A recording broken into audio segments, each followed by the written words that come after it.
জীবন দেওয়ার পরেও জাহান্নামে, জীবন দেওয়ার পরেও জাহান্নামে। একজন ব্যক্তি রাসূল সাল্লাল্লাহু আলাইহি ওয়াসাল্লামের তাঁবুর পাশে দাঁড়িয়েছিল, গোলাম খাদেম, যুদ্ধের মাঠে। দূর থেকে একটা তীর এসে ওর বুকে এসে লাগে এবং সেখানেই সে মারা যায়। সাহাবীরা বলতে লাগলেন যে নি'মার রাজুল, কত উত্তম সেই ব্যক্তি, নবীর সাথে যুদ্ধ করলো, পাশে খেদমত করলো, শহীদ হয়ে গেল। নবী সাল্লাল্লাহু আলাইহি ওয়াসাল্লাম বলছেন, বরং আমি তাকে জাহান্নামে দেখছি। নাউযুবিল্লাহ। সাহাবীরা অবাক হয়ে জিজ্ঞাসা করলেন, কি কারণে ইয়া রাসূলুল্লাহ সাল্লাল্লাহু আলাইহি ওয়াসাল্লাম? তিনি বললেন, গনিমতের মাল থেকে, গনিমতের মাল বোঝেন, রাষ্ট্রীয় কোষাগার, গনিমতের মাল থেকে সে একটা চাদর চুরি করেছিল।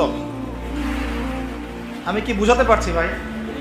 গনিমতের মাল থেকে একটা চাদর, অনলি একটা চাদর সে সরিয়ে নিয়েছিল।